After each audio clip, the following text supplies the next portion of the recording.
good evening, and welcome to the most recent edition, the latest edition of the Hurt Locker, opening the door on men's mental health. And our guest this evening is award-winning comedian Elroy Welsh. Yay! Thank, Elroy, thank welcome, welcome, welcome. Hi, thank you very much for having me, man. You know what? I'm curious whether this is going to get edited or not. Yeah. You come back very quickly to agreeing to be on this. Why was that? To be honest, at the moment, it was something that I want to get into more social media content, doing podcasts and things like that.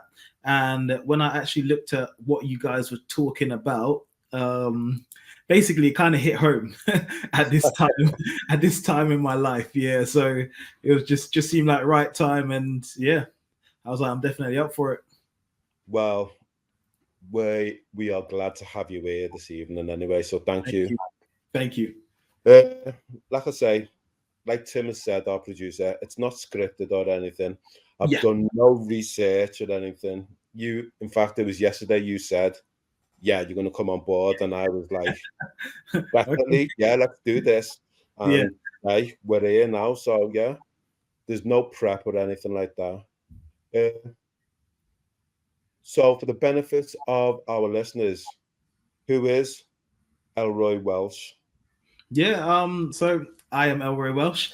Basically, I'm a stand-up comedian. I've been doing stand-up comedy since 2015. I run a comedy night called It's Just Jokes comedy show as well. And just, obviously there's a complex amount of answers to that, like who is Elroy Welsh? Depends who you asked a few years ago. But yeah, I'm a comedian now, so that's what I go by.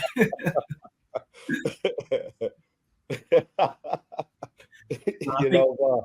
Yeah. It's funny you saying it like that, because automatically that's made me feel like, wow. Yeah. Can I go down here and everything? Ask you whatever, man. No, but what I'm going to say is the experiences and the benefits of your past have enabled you to arrive to this point of we are here where we are. Yeah, definitely. I don't think I would have been in this industry doing as well as I am as well if I didn't have the experiences from the past. Like, about maybe 90% of my comedy actually comes from past experiences, and that helps me actually build up the jokes and things like that. And even the confidence to even get up on stage comes from a lot of things I've done in the past. So yeah, definitely all links in together. Thank you. So tell me, where did you grow up? So I was born in Jamaica, and then I came St. Catherine, Spanish Town. Came here when I was about 8, and then just got used to kind of life in England, I guess, as it is. Came to Milton Keynes, lived there for quite a while. Went to uni in London, came back to Milton Keynes, and yeah, just that's kind of been it so far. Yeah. Just as a sidebar, how are the cows in Milton Keynes? Yeah, I mean, they're not as good as the roundabouts, but yeah, that's all we have to brag about, cows and roundabouts. Yeah. I think I've been to Milton Keynes twice in my entire life, and they're the two things I recall: cows and roundabouts. Yeah, concrete cows, roundabouts, that's it. So you come from Spanish Town, you come from Jamaica, you come to England. I'm assuming that was a culture shock. 100%, definitely.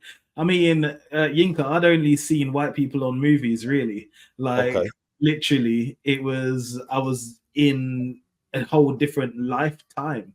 The technology was way behind as well. So it was just all different. So, the technology we had in Jamaica back then is maybe like 4 or 5 years behind of what most people had.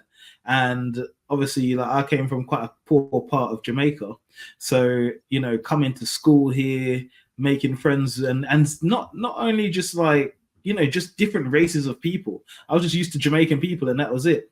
And then I had to learn the English accent, because I had a proper Jamaican accent when I first came. They couldn't understand me at all. So, that all played a part in my upbringing. Yeah. Were people fearful of you because you came from Jamaica initially? I know you were only 8 and that. Did people treat you standoffish, or were they more welcoming? Funny enough, they weren't scared of me, but shortly after, I think they were. So it was kind of a thing where I'm very new. So people used to make attempts to bully me all the time, I would say. Oh, yeah. Like straight away. But I'm the type of person, and kind of like being a Jamaican, you don't really take that kind of, yeah. So literally, I'll say, like, as soon as I got into school, I'm fighting, I'm dealing with a lot of different people, and I would say overall I was quite likable when you're on my good side, but people get on my bad side and we'd end up fighting and things like that. So yeah. So what I'm assuming then that the first 3 years, you're 8 to 11, you're in primary school, you go to secondary school, and then what? Do you develop a reputation for yourself? Yeah, pretty much. Yeah. I think that's it. People who knew me, they're like, obviously they know I'm not like a horrible person, but I think we used to get into loads of fights and things like that all the time. So off of that, you got a reputation that was kind of built up for you. But it was strange, because I felt like I was always, in different people's eyes, as one thing than something else, because like in a weird way, like if people remember me from school, they might remember me that person who's just always playing sports, or that person who's always fighting. But then at the same time, I'll go to church, so the people from church are like, that's all they know of me, so it's like so many different roles. It's funny because as you were talking then and just unfolding, I was thinking a social chameleon. Yeah. Depending on which way you looked, where you are, interpret and understand the way you are. Yeah, and unless they were in your inner circle, they didn't know the full rounded Elroy, as it were. Yeah, definitely. A thing that's just come to mind as well, because I know people from Jamaica and how education is deemed extremely important. How was that for you when you went to secondary school then? In terms of looking at comparing and contrasting Jamaica's approach to education and the British approach to education, and how people take it seriously or not.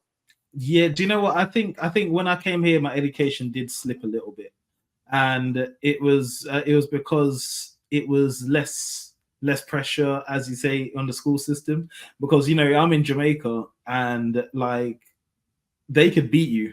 No, it's no messing about. So you don't mess. Yeah, you're not gonna mess about. You're gonna messing about. Listen and do whatever at school. But when I came here, the first thing I said, what, these teachers can't hit me, like, and then as a kid, you start taking liberties, man. That's all I can say. I'm testing now. How far can I go? And they can't beat me. The most they can do is call my parents, or detention. That to me was nothing. Of course. You spoke briefly then about sports. What sports were you into? So at first, I played a lot of football, and then I would say I was quite good, but I was a defender, and I didn't really feel like I was getting a lot of action, if that makes sense. Yes. And then, like, something happened where I learned. I think it was maybe year 7. There's like a Milton Keynes team, and they started teaching some of the kids how to do things like play basketball, for example. And like Yinka, I was terrible. Like, I was appalling. I was very, very bad. Like, when you're younger, they'd choose teams. They'd have 2 captains captains, and they'll pick I want him on my team. I would be the last pick. Little, I've been there, mister. I'm already crying now for my younger self. Yeah, that was it, man. So I think I was so bad at basketball, something flipped in my head, and like I stopped playing football because I was so bad at basketball. And I said, I'm gonna make sure that I get so good at basketball that people want me on the team. And I literally just started like doing everything. Like I'd watch basketball videos, I'd carry a basketball with me to and from school. Before I even turn up to lessons, I'm practicing on my own.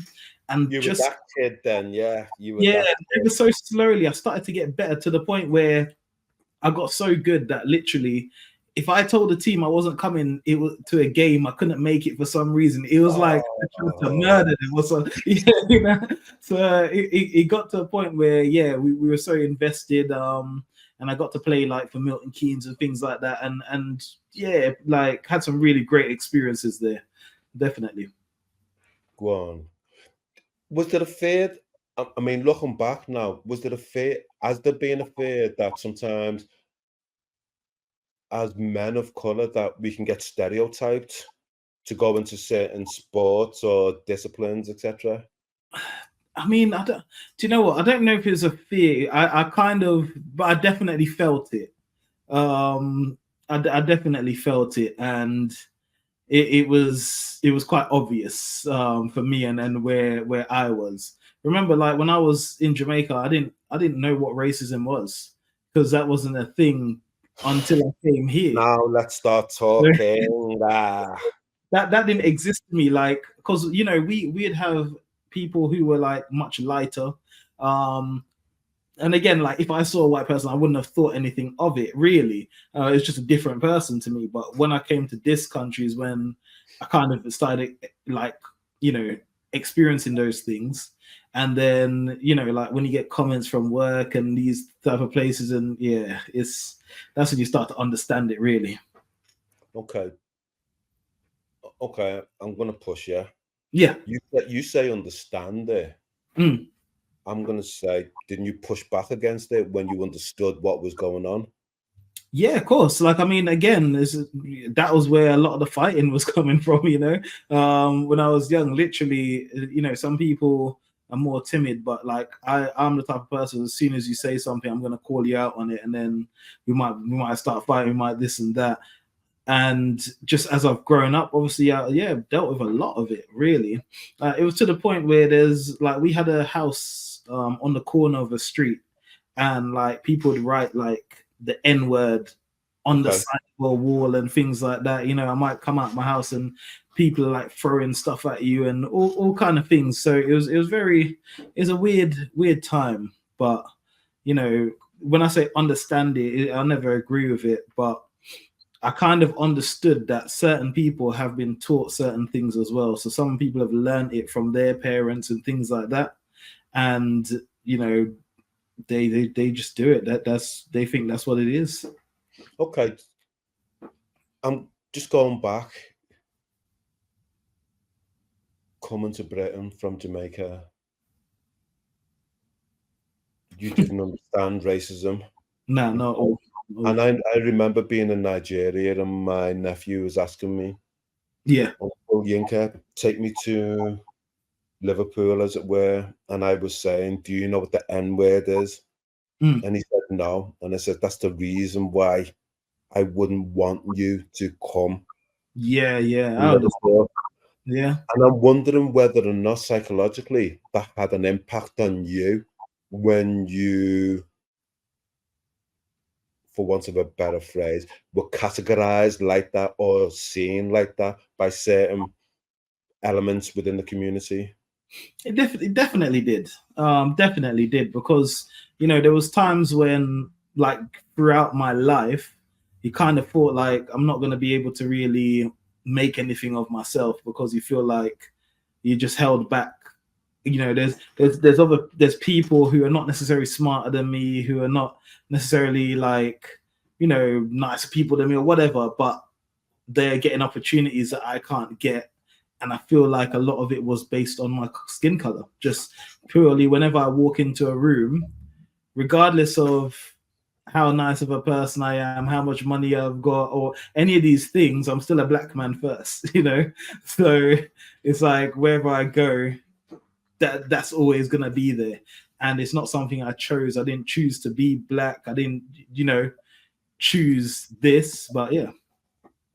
How do you then cultivate that to work to your advantage once you realize that this is what people see first and foremost? Well, I think I had to realize that not all people see it. No. And there's also there's people out there that are in good positions who will be willing to give you a position, but some of them might be of ethnic background as well. And sometimes, you know, when someone gets to know you, they can actually, they're not as focused on that, you know. So I think the most I did was just try and be myself and try not to let it upset me too much, because there's only so much I can do. You know, I'm 34 years old. I've dealt with it for a majority of my life now. You know, I know it's not necessarily going to change going forward. I'm going to deal with it again. So it's just kind of navigating it. And yeah. And a lot of it, actually, some of it fuels my stand-up. Funnily enough. Yeah, 100%. Yeah. Like in horrible situations, but I could turn a joke out of it now, and it helps get me money. So, you know. You mentioned going to university. What did you study? Communication studies and media. So of course you did. Yeah. Of course you did. So there was a lot of elements of like public speaking, and also I learned how to do video production, music production, like photography and things like that. And then it was just trying to use those skills to build something when you come out of university. Okay, sorry, I'm just getting distracted a little bit then. No problem, no worries. Tell me in terms of your art form, in terms of the art forms and the various elements. Tell me about photography, because I have a little interest in photography. How did you take to that? Yeah, so weirdly enough, when I went into university, I was actually working as a bouncer. So I was working as and this is what I say, it depends who you are, so I've got different reputations, you know. So at that time I was working as a bouncer, and I was doing a lot of, like, obviously working a lot of nightclubs and things like that. And when I came out of university, that's one of the first things I said I'm going to try. So I got a camera, started doing, like, I was trying to do like shots for people, like portraits and things like that. But I fell into more nightclub photography as well. So, you know, when people had events and stuff on, like, I would turn up, take a bunch of photos of the events, they pay me, and then give it to them. They use it for promo. And like, it was good. Like, for me, photography was mainly painting with light. So most of the time when you had really good lighting, you can, a picture can look so much better with just the right lighting. But it can tell so many stories, so many emotions from kind of the right pictures. But you had to play around, you know, like I might take 300 shots and like 20 are going to make it to the cut. So you're constantly taking, readjusting your settings, taking, you narrow down and then, yeah, if you do want to edit as well, you can edit it, add in color and things like that. Do you still take photographs now? No. No. You know what? That's a shame. I think the nighttime economy is a hidden economy. Yeah. It contributes massively to the creative industries, but it's hidden away, as it were, obviously in nighttime. But yeah, definitely. There's an underbelly there as well that you would have, working as a bouncer, working as a photographer, you would have come across. Do you know, for me, I think it was when people started like really getting good cameras on their phones. I think less people were requiring the services. Don't get me wrong, they're still there, but it was a bit harder, more challenging to get work at the time. And I was still kind of exploring, like, what do I want to do really? Because it's like I'm testing out these skills. I'm doing like videography projects, doing music projects and things like that, figuring out what I want to do. And that led me to stand up ultimately in a strange way. Okay, so you graduate. Mm-hmm. What next? What happened next for you? You're going out there as a graduate looking for work. Yeah. So I mean, I kind of fell back into like obviously what I was doing before, like security, and then I started to do like other various jobs. But it soon hit me that like having a good degree is not going to just bring me like amazing work on a plate, if that makes sense, because it wasn't like specialized in one field. And in the type of field that we do, you have to go out there and actually look for your work yourself. So I kind of just like was trying to get better jobs, and I end up actually really in car sales at the time. And it's around that time I was started to do stand up as well. So like my whole week was like doing about 60 hours a week work doing car sales, and then I was driving up to London just to get on these little comedy clubs and perform 5 minutes to hone in the skills, really. So yeah, I had no time for anything else, really. Okay, so directly then, who told you were funny? Who told me? Who said, Elroy, have you ever thought being a stand-up comedian? No one actually said it to me. That's the funny thing. Like, what happened was through that period, I'm obviously looking and I'm going, you know, I've got this degree, and you know, I know there was something about public speaking that was really calling me, and I really wanted to be a motivational speaker, to be honest. But I didn't feel like I had any motivational stories at the time. I'm 24, you know, like I've come out of uni a few years ago and I haven't really figured things out. And, you know, so I've tried all these things, photography, video, and I'm trying them out, but I'm like, I can't see anything that's going to stick with me for 20 to 30 years. I wanted to find something I could do when I'm 50, 60, you know, and be in that field. So I really started just taking a deep look into my own life. And I realized, actually, one thing I realized was that there was a lot of moments in my life when I was very unhappy, but I used humor to mask it. So what I could do was always deflect how I'm feeling and make a joke and everyone else is laughing and they feel, you know, or make fun out of the way I'm feeling, even if it was really bad. And sometimes it would help a little bit. And then it was a point where I started going through school reports.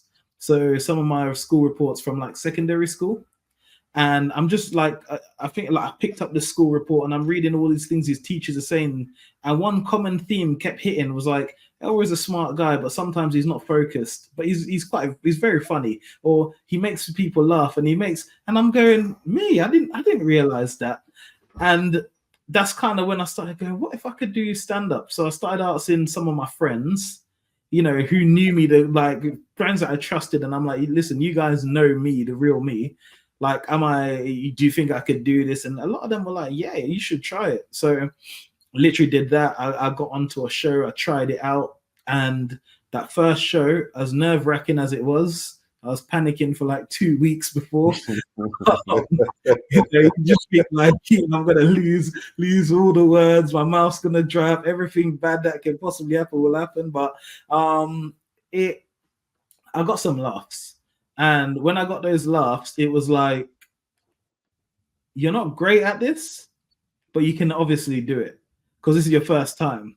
So that led me to then start like looking into it more and doing it. And, you know, along the way, just fell in love with stand-up. And, you know, I'm able to use all the skills that I have in the background for that. So it's quite nice. Excellent. You mentioned some difficult times, hard times. Yeah. I don't know where to start. Anywhere, you know, where it feels safe for you. Yeah, so I mean, I think a lot of things just happened over you know, the years. So there's times when I've had like maybe family members who have passed away, and I'm the oldest of like 5 children. So I'm kind of the one that people go to if they need something. And I had an uncle that he was like my big brother in a way. He passed away, and I remember that hit me really hard, and I got depressed. And how old were you? So I think at that time it was just after I started stand up as well. It was around Christmas time, 2024. So I was 2014. I was 24 at the time. So that hit me quite hard, and basically I just started stand-up kind of like around that time, so people kind of getting to know like, oh, he's actually quite funny and this and that. But then I literally got so depressed that I didn't want to leave the house. So friends would have to literally come to the house and like beg me to come to a meal or something like that. And you know, I didn't want to see anybody. I didn't want to leave the house. I'm just there kind of wallowing in this and that. So yeah, I remember that's one of the times I felt like quite a strong depression, I would say, at that time. And then, you know, other things, life things that happen sometimes, you know, just being broke to the point where I'm literally going like, I don't know how I'm going to pay my bills tomorrow. Like I literally don't know where I'm going to get this money from. And that's kind of messing with you. And yeah, there's been a lot of things have happened, a lot of setbacks, a lot of things. Yeah. You've used humor. I get a sense of as a protective armor for you. Yeah, definitely. Did you find it, because it took me till, on a personal level, it took me till later life to be able to even laugh at myself, but it feels like you were able to do that at a young age. Yeah, I think I was always like that. Like, and the thing is, I used to make a lot of jokes all the time. It was just something I did so naturally, all the time. If anything, now I would say I'm actually less funny in person now than I was then, because it was like I had so many issues that I would just have to laugh about them sometimes to get me through it or make a joke about it. Whereas now it's like I more address the issues. I let myself feel certain emotions and things like that. Whereas yeah, at that time I was just using humor, but also humor was like, it was a way to make friends. There was a lot of benefits to it, you know. And I think naturally I was just a bit of an entertainer. So sometimes when I decide to turn it on, I turn it on, and then and that's it. Like, you know, speaking to women, you use humor like, yeah, it works. You know, to make friends just in general, to make a connection with someone, you know, yeah. How did you're the eldest of 5? How many brothers? How many sisters? 2 of each. So 2 brothers. Yeah. What responsibilities then growing up did you have to undertake? Were both parents there at home? Yeah. But I think what it was is it was quite hard, because what I always say is I feel like they had the practice run with me.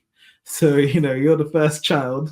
And when I look back on it, you know, there's a lot of stuff that was going on at home as well. Me and my dad were constantly warring.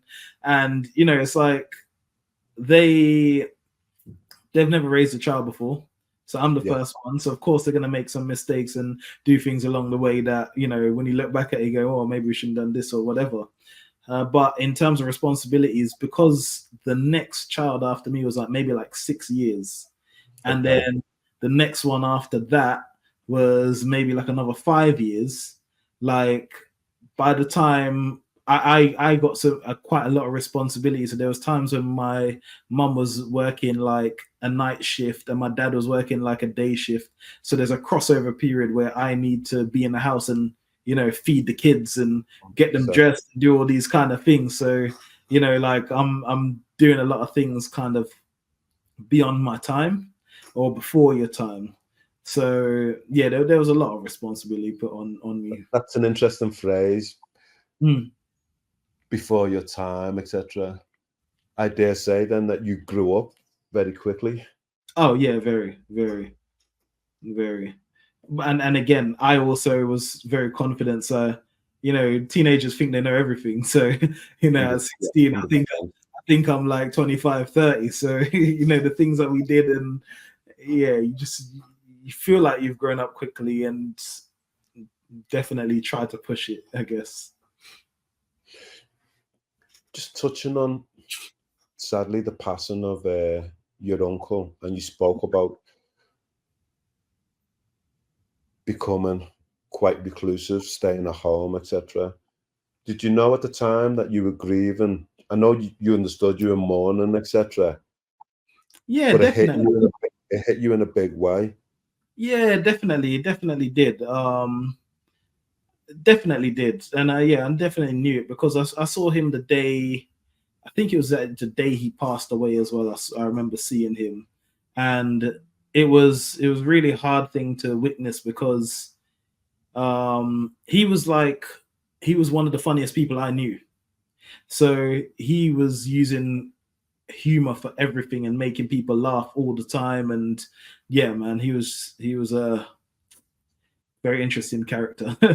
Okay. And like kind of his passing, especially like seeing what had happened, it just stuck with you. It's one of those images you'll never forget. So I think he was ill, and I saw him, and it was to the point where someone that you used to see as fit and healthy and walking around, and he wasn't old either. That's the thing.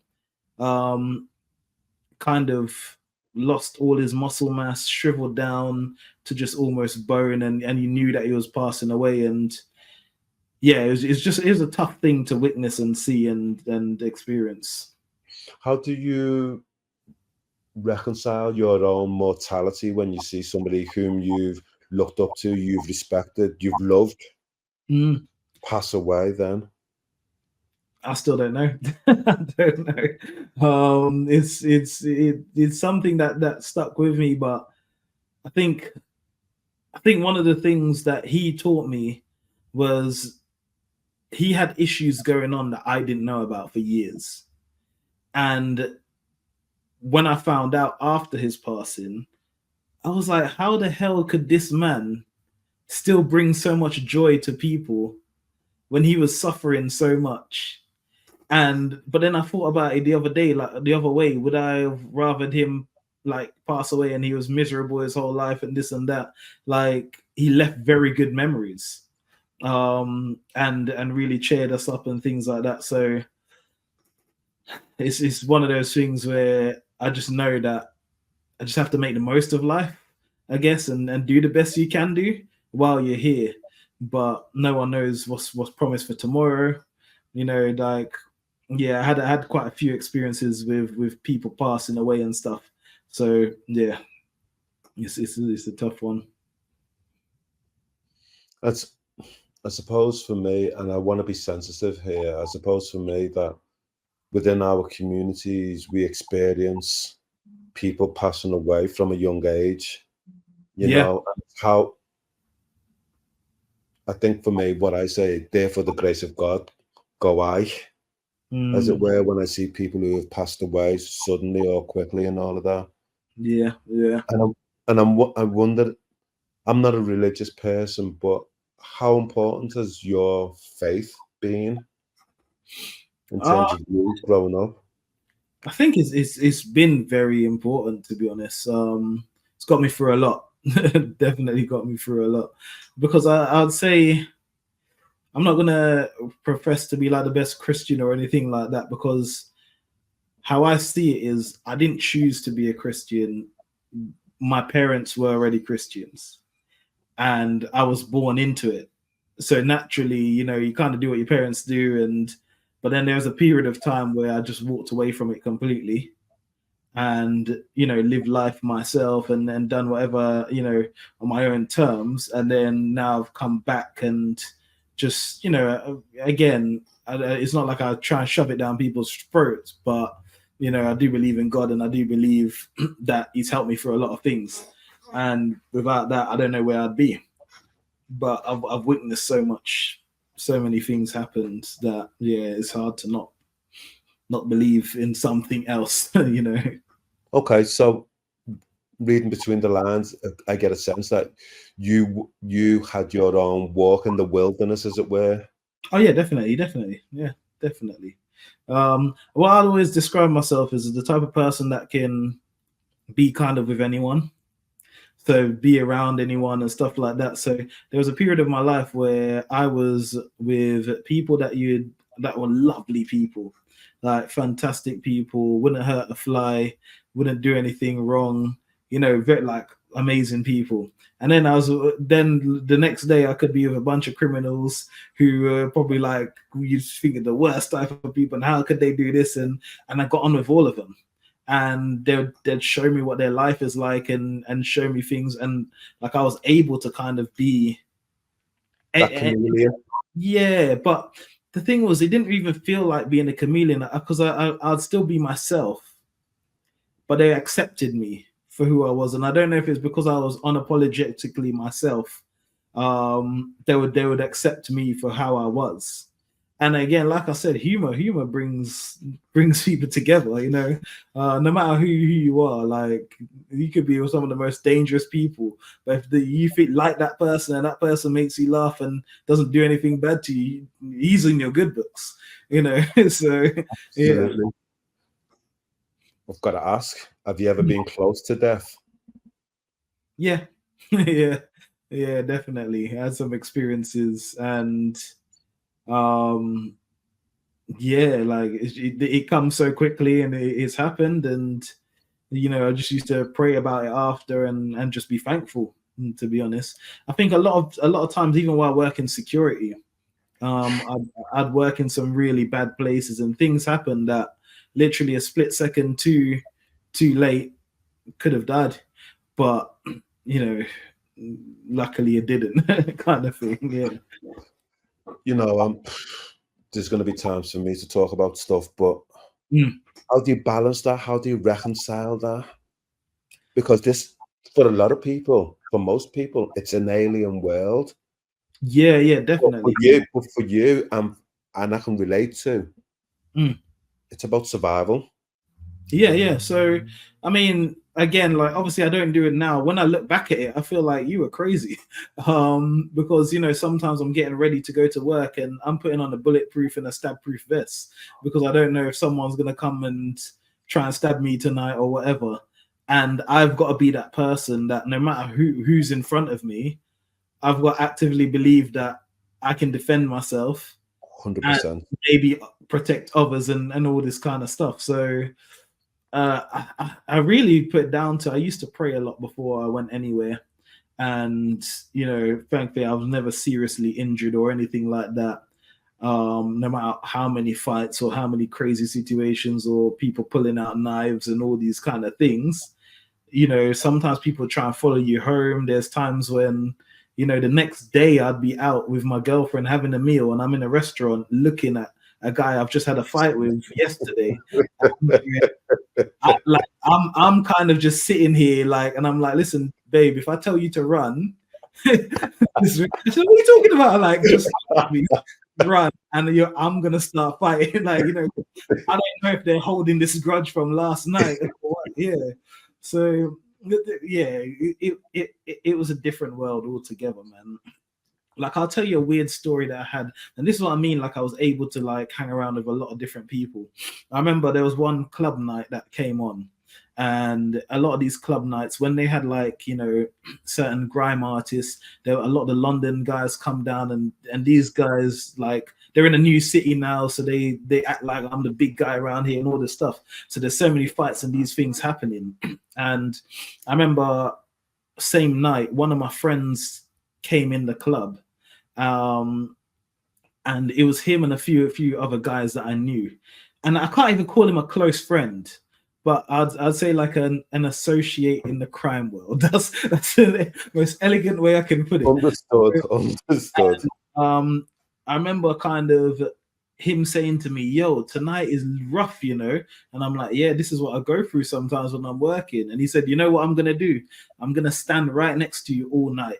And he said, "Don't worry, I've got my gun on me. So if anything happens, it's cool." And I was like, you know what? And I felt nice that night. And he stood with me, and you know what I mean? It's like, so I had people watching me as a bouncer just in case anything happens. And again, there's so many crazy things about that story that shouldn't have happened. It shouldn't have. This is the reality. Yeah, but it was one of those things where he was like, "Yo, it's that crazy tonight. I don't even want to leave you here. Like, I'm a stay here with you." So yeah, strange, man. You know what? And as you're talking and recounting that, I get a sense that you're blessed. Yeah, but this is why I believe in God, to be honest. And this is what I say, because I don't think it's just like sheer luck. A lot of these things that have happened. I believe there's been a lot of times I've even had people say to me, like, I used to float around sometimes in security and go to different places. And they always used to say, do you know what? Whenever you're here, either something doesn't happen, or when it does happen, it gets sorted out.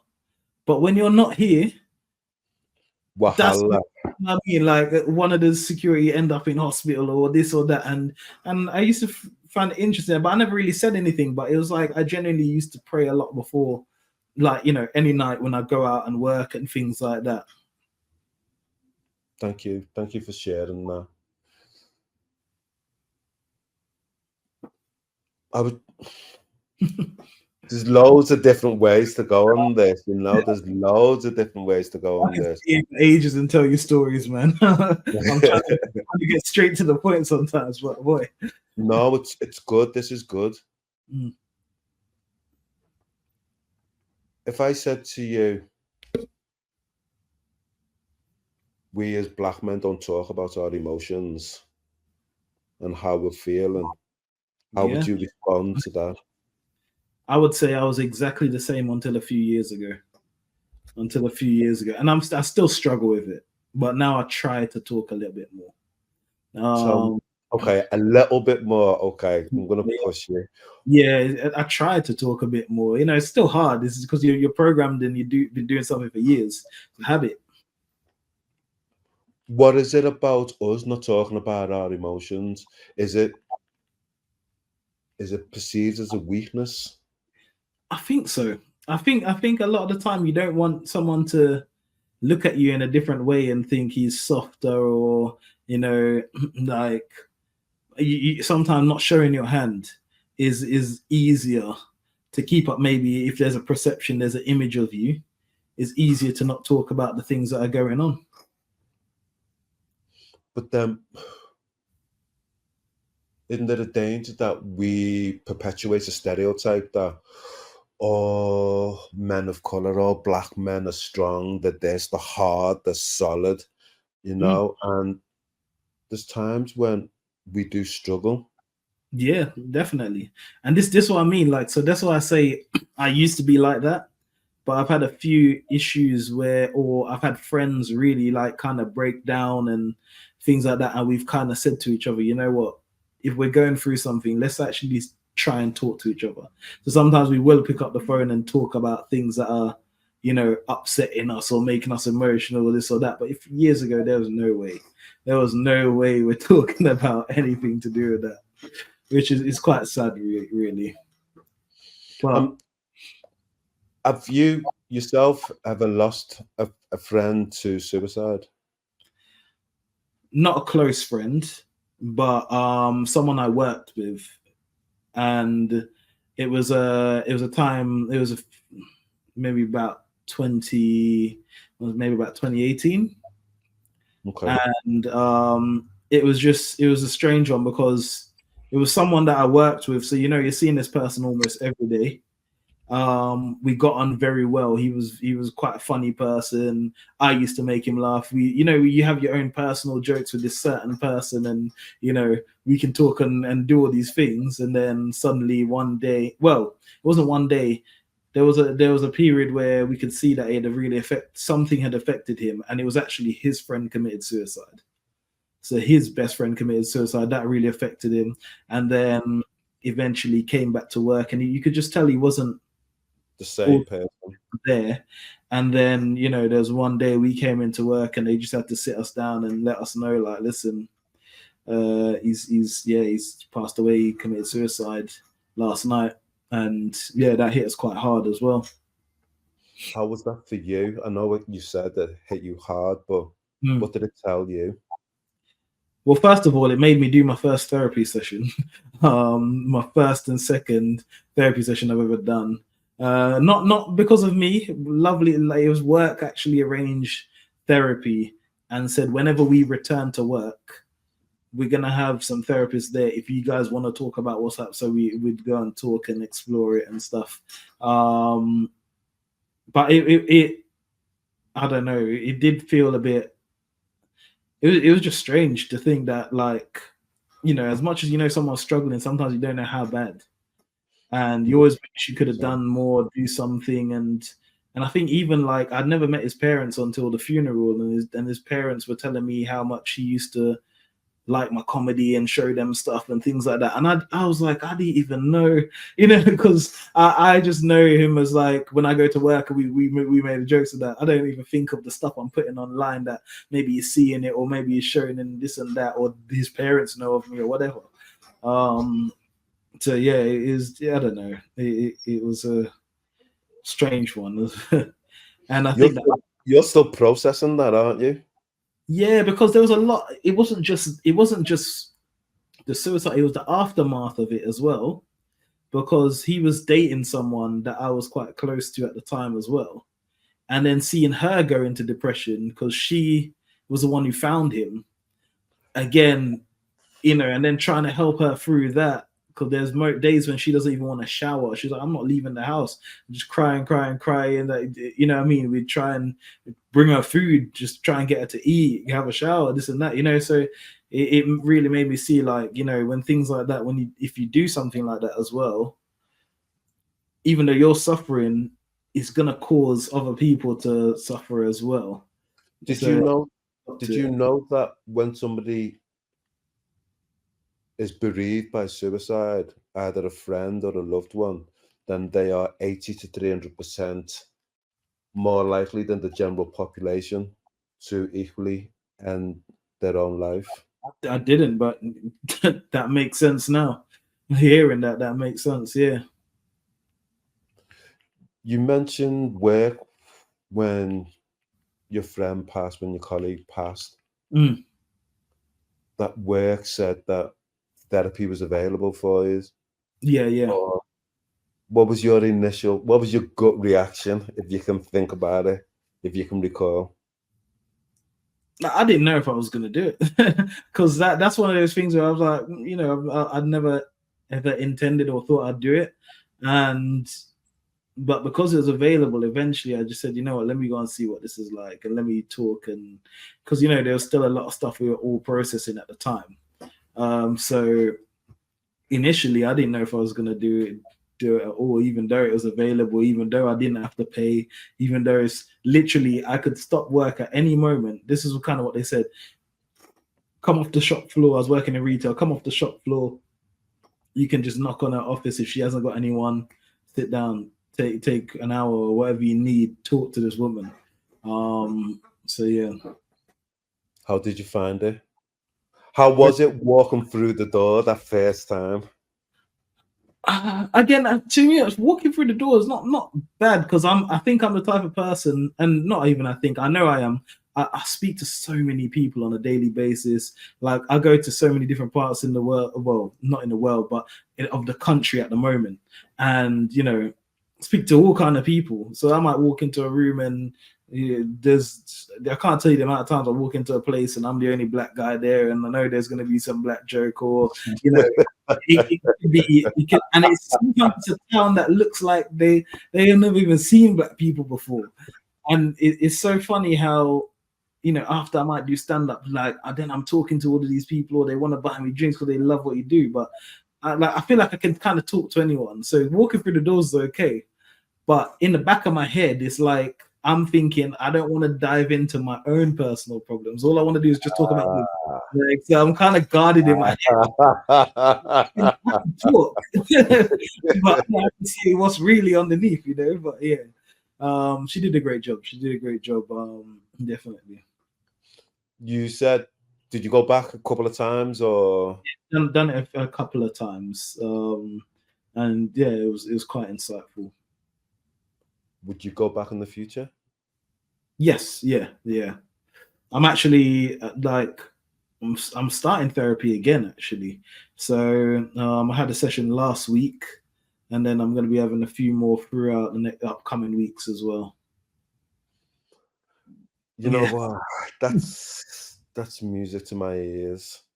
Yeah. Well, I'll give you a quick lowdown on some stuff that's happened recently. So even more see, when you guys contacted me at the time, I've basically got a close family member who had recently started displaying some some kind of symptoms of mental health, and it really got us all thinking, because it got to the point where he got sectioned in a mental institute. So it's like I might go and visit him at the institute sometimes and things like that. And then he got released, and then he got sectioned again. And there's so much in between that for you to get sectioned and arrested by the police, and all the type of stuff he was saying and acting out and doing, that it really made us start going, you need to start really, really paying attention to your mental health. Because one minute you can think someone's completely fine, and something happens, and it underlying issues, kind of just show themselves.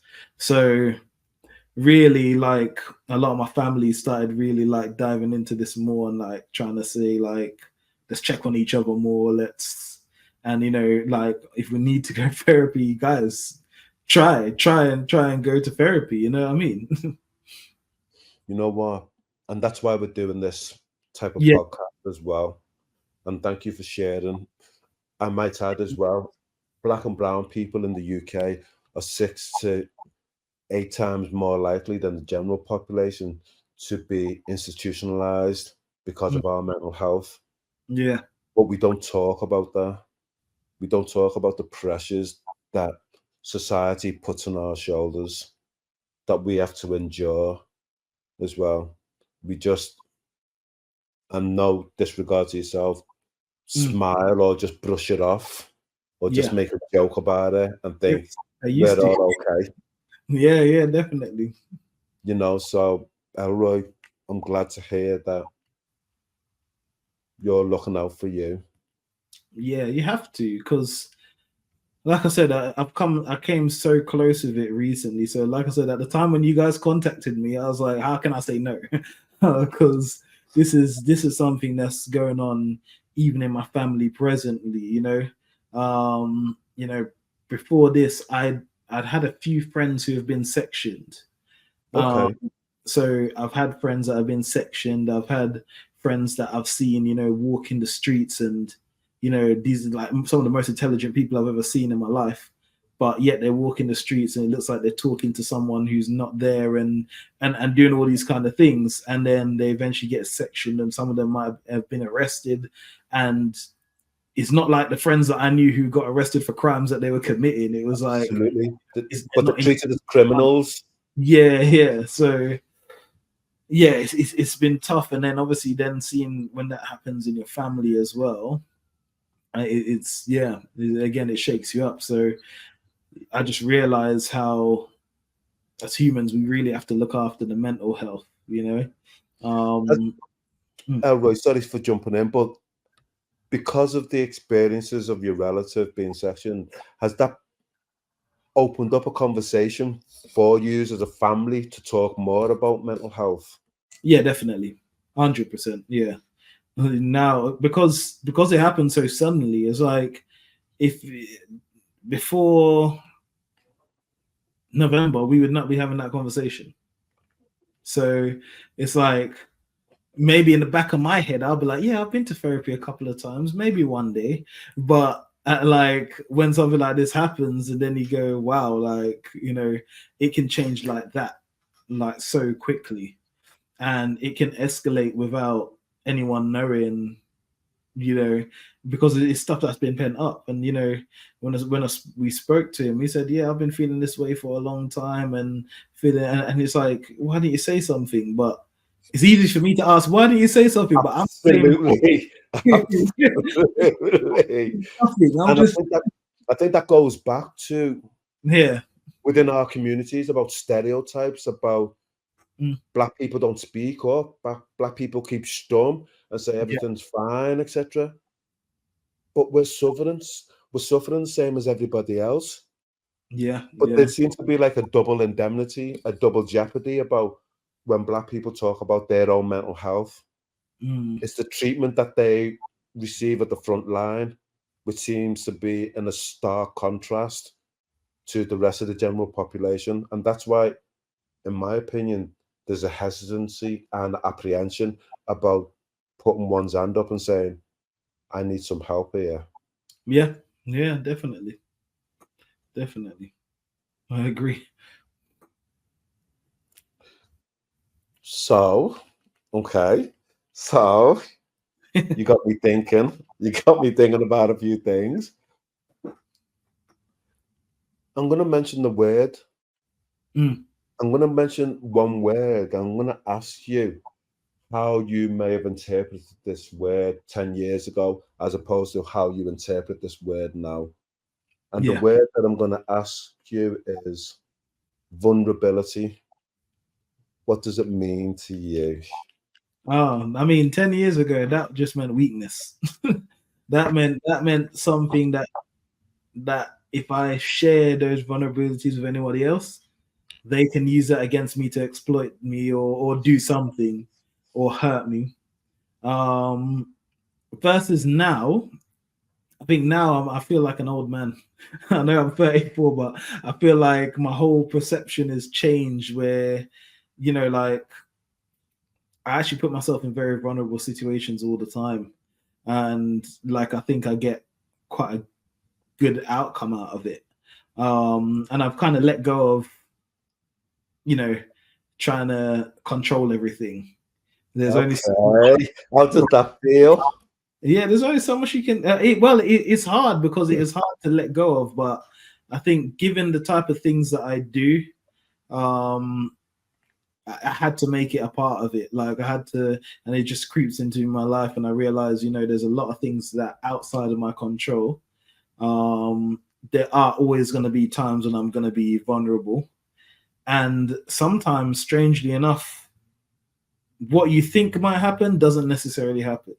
So I feel like if I share these vulnerabilities, these are going to use it against. But sometimes it helps you connect with people, because then they go, you know what? And then they tell you their story, and you go, oh, you. I never knew you were this. You were the big, strong, bad man, and this and that. Yeah. So it's very interesting, but yeah, complete different. Like 10 years ago, no way am I sharing anything that like I'm about, yeah. If you could offer advice to your 8-year-old self when they first set foot on Albion, on England, and entered that school classroom for the first time, what would it be? Do you know what? I'd probably, if I could give it the advice, I think I'm trying to think of like what I was thinking at the time. Do you know, I was very angry, and I would say, yeah, you got to get rid of that as quick as possible. The anger doesn't build up anything good, is what I would say. That would be my best advice, because even when things were happening to me that, like I said, this first time experiencing racism and things like this, it makes you angry. And I was also angry at my parents and the situation, because I'd never really lived with my dad before.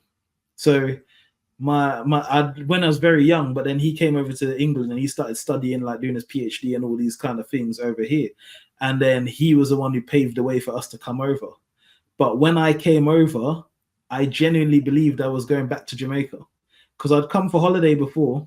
This is the second time I'd come over. So I'm like, yo, I'm going back to my friends, back to my Jamaican life, I'm going to eat jerk chicken and them kind of things, run on the beach and, But then I found out I'm staying here. So now I got to get accustomed to this cold place. I'm angry it's cold. Just because it's cold, I'm angry. The people talk different to me. They have different things, like, and then I realized how poor we were, because in Jamaica, like, yeah, I was poor, but everybody else is around. Poor. Everybody's poor. But now I'm here and I've got the shittest trainers, and everyone's got the best trainers, and they've got these nice things, and their parents pick them up in big nice cars, and so it's like, and then at the same time, then I'm getting the racism because I'm black. And so there's just so many things back and forth. I was just very angry. But if I could speak to my 8-year-old self, I'd say, like, yeah, the anger's not going to get you anywhere. it just leaves you in more destructive places. If I'm honest, so it's just kind of getting rid of that.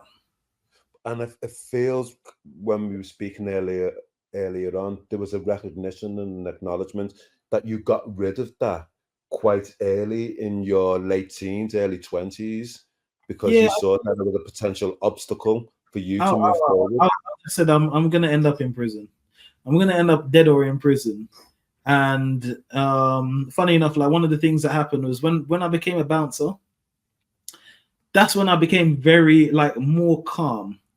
And especially when I left security, that's when, like, I was even more calm, because now I'm not in a lot of fights all the time anymore. But prior to becoming a bouncer, I had to, like, I took the security test and all these things, but I don't think they taught you proper self-defense. They taught you some little things here and there. I started going to a lot of mixed martial arts. So I started doing cage fighting. I'm like a sparring partner for these people who are cage fighting. And they were some of the most dangerous people I've ever met. But they were lovely people. Like, they're not going to take the martial arts that they learn and just bring it on the street and attack someone. They will show you how fragile the human body is. And it really calmed me down, because one thing I think I learned, that I could protect myself a lot better once I learned these things. So then I was less fearful of whatever someone might physically do to me.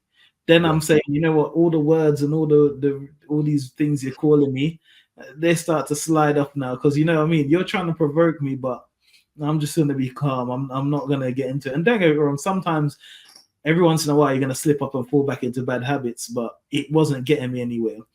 And then I started getting, for work, I started ending up in court a lot and stuff like that. And, I've never been charged for anything, because they've always dropped the charges. But it kind of felt like, for the job that I'm doing, it's not worth it when people are coming, they're drunk, they're attacking you, you end up fighting. Now I'm in court. Now I'm wasting all this time. And, I could have actually one day lost it and took it further than that, killed a person or whatever, because I genuinely know people who have killed people as well. Yes. So it's like, and they're lovely people. They didn't mean to do it, but one bad night, they were angry. They got into a fight. They punched someone. He hit his head on the floor. Boom. He's dead. You're in jail. So just like that. So, like, a lot of the things along the way was kind of just saying, you know what, you need to get rid of the anger, man. The anger's not serving you. Even when you do martial arts, I don't know if you've ever done any martial arts, but one of the things you learn is that, because people always say, when I get angry and I flip out, I'm gonna. No. The best fighting I've ever done, even when I've competed or anything like that, I was so calm and peaceful while fighting, because you can make better decisions. When you're angry, you make your decisions out of emotion, and you do some stuff, and that's when you're probably going to get knocked out or you lose a fight or whatever. So it wasn't helping me in physically fighting. It was dwelling up inside of me mentally, and then it comes out in outbursts. So he was like, where's the place for this anger? Where's it going to go? And I'm glad that I've got to the point now where, like, even if there's something I'm angry about, I can turn that into a joke and use it on stand-up and make people laugh. I was at a show, when is it? It was Easter, the Sunday. And I done some joke. And there's about maybe 60 people in this room, but a very close audience, small, close audience. And this woman was laughing so hard that she started crying. Like, she's laughing and wiping tears.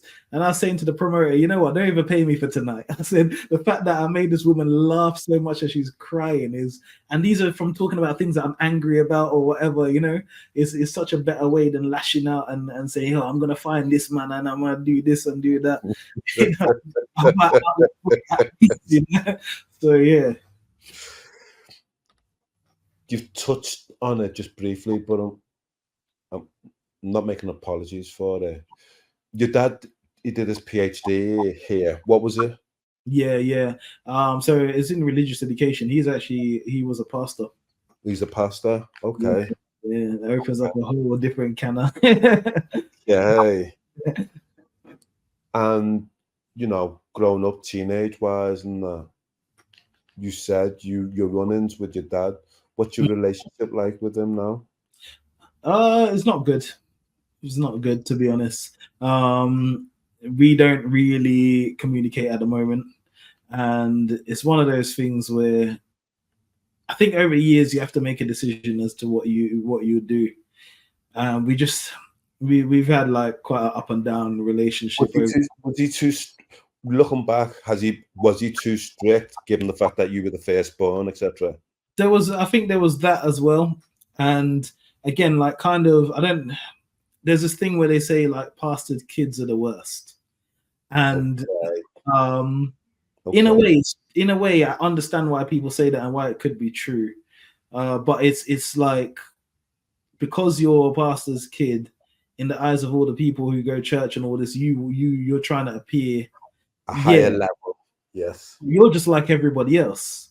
But when you get caught doing something, it's like, how can this person do it? His father's a pastor, and it's like, yeah. So it gets into yeah. I think in Britain they call it the vicar's daughter. Yeah, that one. But yeah. Tell me about love. Oh boy, what do you want to know about love? Love is a good thing. Go wherever you want. What does love mean within a family setting as opposed to your own relationship setting? That's another one that's quite hard. But I think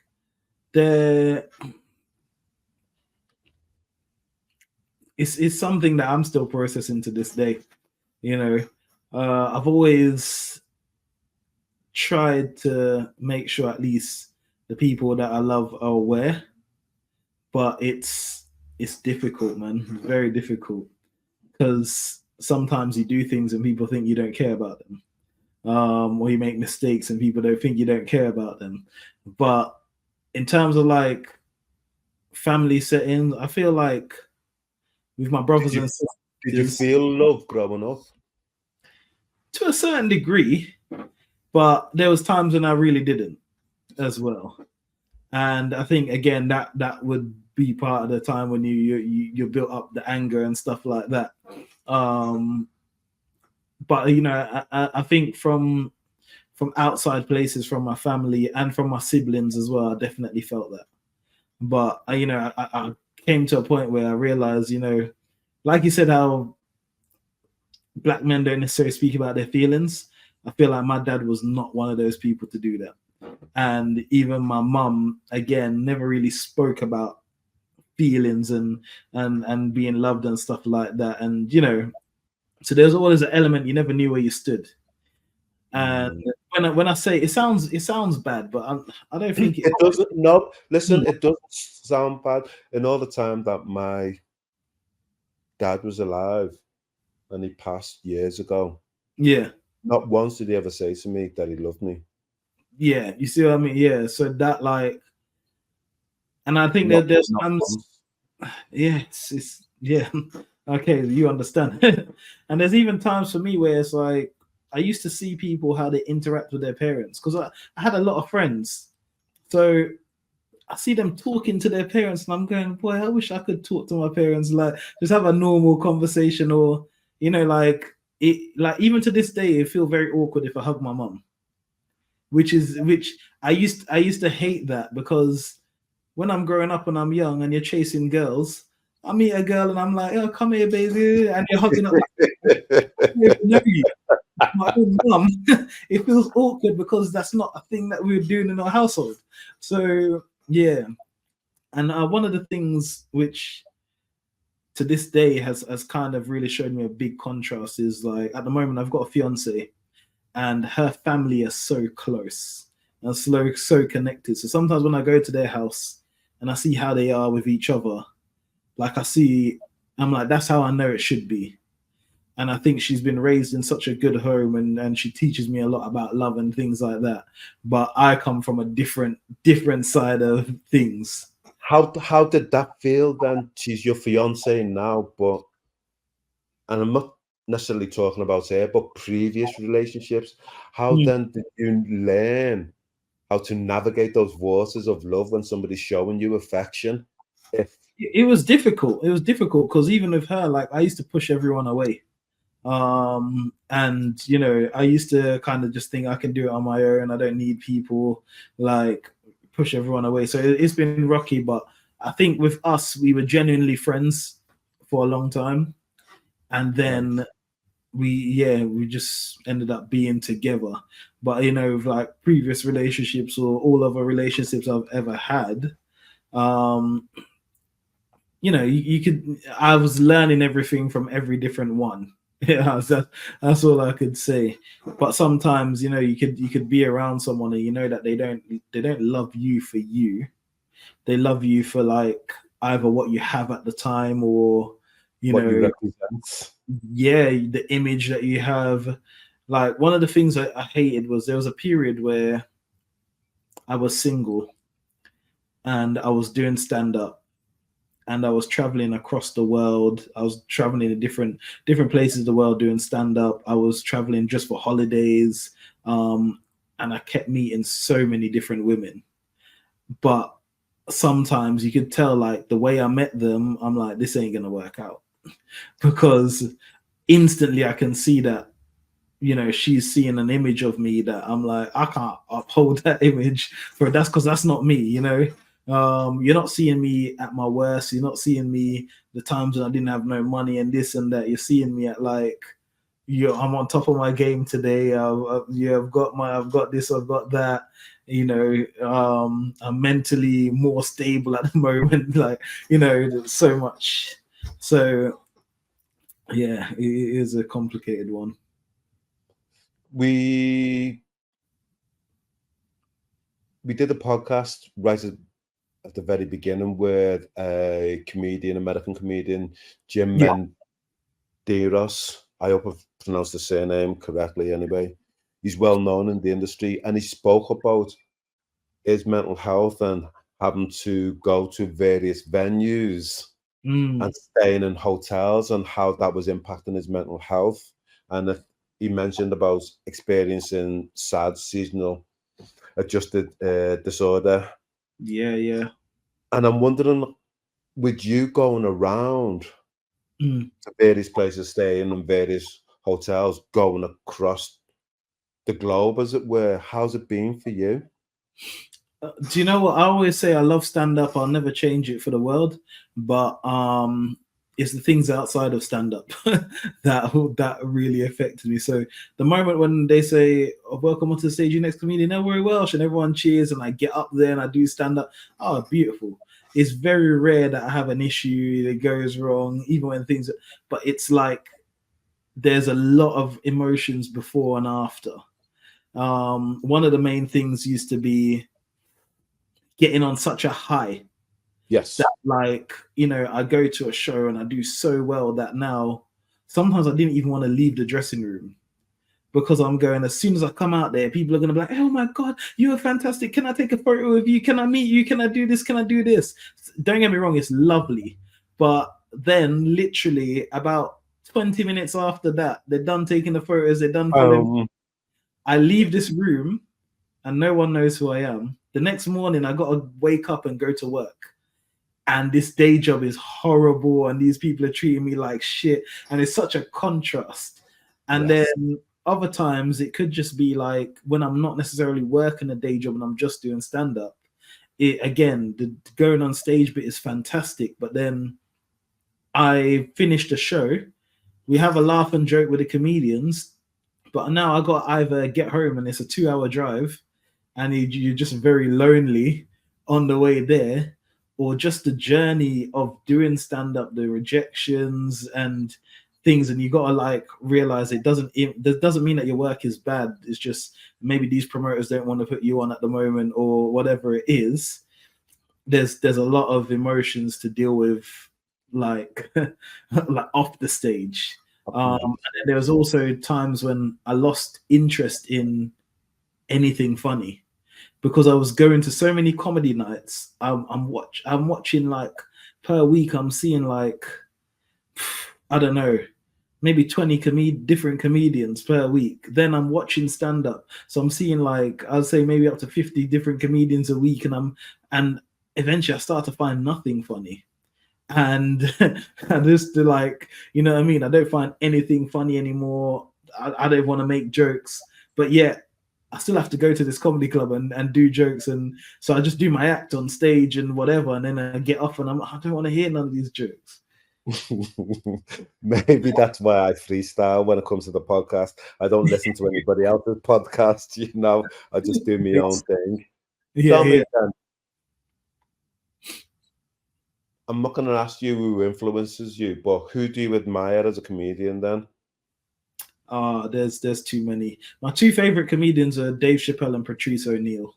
Okay, Dave Chappelle I've seen, and I love Dave Chappelle. I think he's a gamer, but Patrice O'Neill, not come across yet. Patrice O'Neill, you wouldn't come across him unless you kind of watched comedy at a certain time, or unless someone tells you about him and you look him up because he's passed away.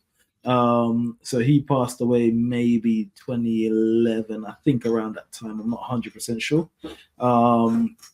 But he was, if you ever want to watch stand up, I would say watch something called Patrice O'Neill Elephant in the Room. Okay. And it was just one of these pieces of stand up that I watched and I said, wow, he's doing it so effortlessly. And it's like you can almost see that he's working out what he's doing while he's doing it, but it's good, and it's like it's very good, and then it really like pulls you across the line where you shouldn't go. But he's just that good, and he's so unapologetic about it, and he can explain his topic so well. Yeah, it was lovely, and that's someone I really. But then there's a lot of comedians like that you won't necessarily know of that I do shows with locally and all these kind of things that they inspire me. I'll be here mentioning so many people, man. Okay. Yeah. I'm going to question, when are you in the Northwest? When are you in Liverpool? Do you know what? That's a good question. I haven't been to Liverpool yet. That's one place I do want to go, but I think just because of the distance, the only place I know of there is Hot Water Comedy Club. And I was going to mention that. And that's the one I want to get into. So eventually I am going to try and book with them, because most of the time what you have to do is it's a tricky one. Although I've been doing it for such a long time and I know what I'm doing and I get up there and I can do this, there's a bunch of people who don't know me. So my question is this. Liverpool, predominantly a white city. Yeah. Do you look at areas whereby it's going to be mixed?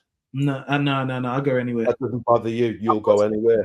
Point where I'm very confident I can go anywhere. It's more so, it's not if I can do it, it's are they going to put me on that stage? So most of the time what happens is, like, if you want to get into a comedy club like that, you have to do an open spot, which means you have to do it for free. Yes. For me to travel to Liverpool for free, right? 400 miles. Yes. I'm just like, I don't do it because I'm like, I can get paid work here. But at some point, I do like it. So, you know, maybe if I'm around the area or something, or, you know, if I get some paid work nearby, then I'll say, let me go and do it. And then they can see you and then they can give you more work. But it's always one of those things where until you kind of prove it, you know, they don't. That's all I'm going to say. If you can make it in Liverpool, you can make it anywhere in the world. That's all I'm going to say. Do you know what I've found? And for me, London's been the hardest place. Has it? Yeah. London's been the hardest place because, like, when I say the hardest place, like, even when I go abroad, like, what I do is I test things in London, and whatever works in London for me works anywhere I've ever been. But like, if I do things in Milton Keynes, I can get away with more stuff in Milton Keynes. I can do stuff in, like, you know, the East Midlands and all this stuff that is not as good as what I'm doing in London. But sometimes I bring that stuff to London and the audience is like, they're so used to comedy. They've seen so much. Yes. Okay. That all right. There's like other places if they haven't seen as much, but I find the further up north I go, the nicer people are. Like, literally. You know what? Tim, the producers, just said to me, we'll do a comedy online. Okay. Hurt Locker of comedians online. We'll do that one, or a podcast, as it were. I've got ideas about that one now. Yeah, we've got half a lineup already. So yeah. Sometimes one room can be hard to someone, but it's very easy to someone else.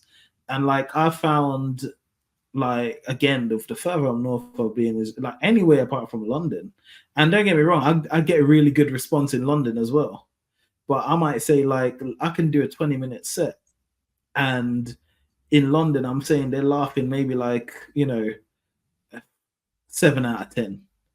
I can go somewhere else and these guys are laughing 9 out of 10.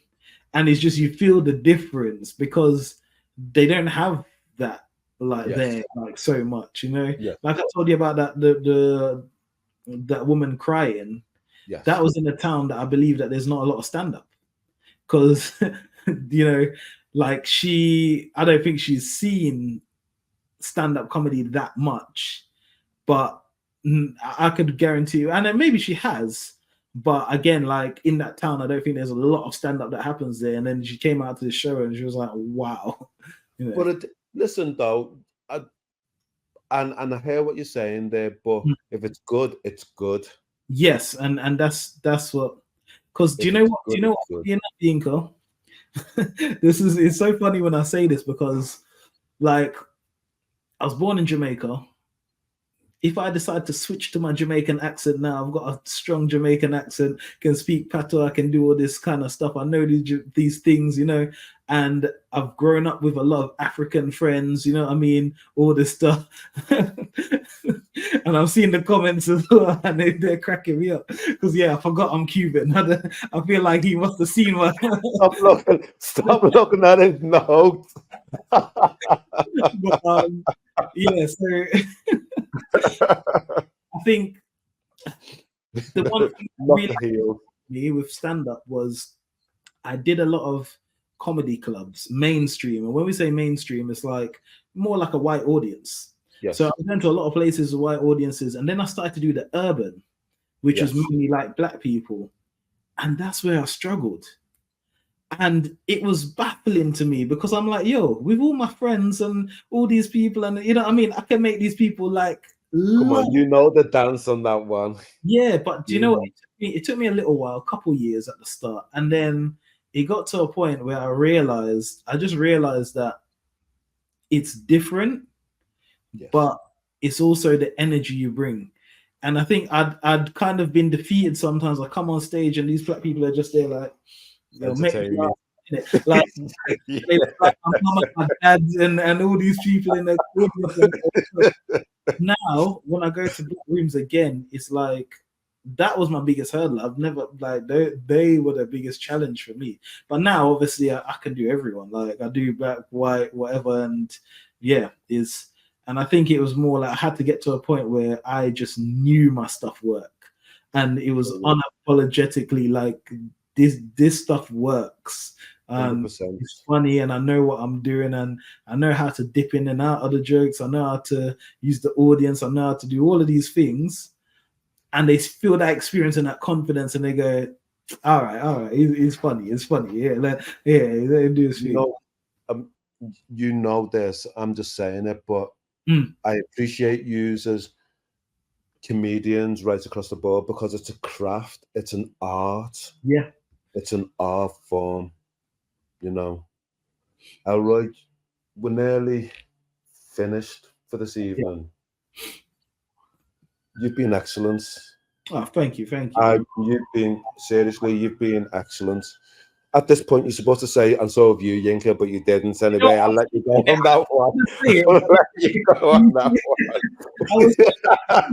And I was going to say Tim as well. Just you didn't let me get to it. But just a couple of things. You mentioned about dropping football to play basketball and all that. Do you have a favorite basketball team, or do you have a favorite football team? Do you know what? Follow sports even? Not really. I did, and then I kind of most of the stuff I dropped for stand-up. And I think at that point, what it was with me is, and people always find it weird sometimes. They're like, you don't really support a team, you don't really watch these sports too much, and I'll pick them up and watch them as and when, random occasional World Cups on, I'm gonna watch football and things like that. But I got to the point where I was like, I don't want to be watching, I want to be doing. And I don't know how much time I've got left, but like I try and spend a lot of my time doing rather than watching. And that's just how I am. And that's, yeah, you know, and it never says anything against people who want to watch, but it's like, to truly get good at something, that you have to spend so many hours that people don't see. So, you know, people might see me on stage and they go, oh yeah, he's amazing now, but they don't know how many nights I had to drive to all these places and stay at these places. Sometimes I'm falling asleep by the side of the road in my car because I can't make it all the way back home. I'm too tired or whatever. And you're just spending time practicing and writing and even going to shows and watching and all of these kind of things. So yeah, I spend a lot of time like just putting in work now and doing things now. And slowly I think I might pick these things back up in the future. But for now, I don't really watch too much football. I don't watch too much basketball. Even when I was doing martial arts, I used to watch lots of boxing. I used to watch loads of UFC and all these things. I barely do that now. A lot of my focus is on stand-up and, you know, just what I'm trying to achieve at the moment. Yeah. Good. And long may it continue. I've just wondered a couple of questions. Who's the most important person in your life? It's me. It sounds crazy, but me. I mean, it's not crazy. That's a tip. That's a tip. Tim, what are we on now? That's 3 out of 12 or 13 who've said myself. So yeah, I mean, well, the thing is, because I can affect the people around me. So the important people around me. Go on. If I can either, you know, do things that are really good for them or do things that are really bad for them. And, you know, they're in close contact with me, you know, things are always going to happen. But, like, I've got to look after myself. And like I said, keep the mental health thing, man. I've got to keep myself sane enough while I'm doing these things for it to work and to be a blessing onto people rather than a hindrance. You know, I don't want to pass away and say, oh, this guy was a troublemaker, he was this, he never gave back, he never helped us in any time. I don't have no fond memories of him and all these kind of things. Yeah. Elroy, you've been a blast. Yeah, thank you so much. So have you. He's got that quick. He's learning, Tim. He's learning. Tim, definitely. Thank you so much. No, thank you for having me, man. It's been very interesting, and I appreciate you having me on here as well. Thank you. The Hurt Locker is a safe space for our guests to openly share their mental health experiences. If you have been affected by any of the content in this recording, then please reach out for support. If it is an emergency, dial 999. If you would like to talk to somebody today, then please call the Samaritans on 116 123. Stay safe.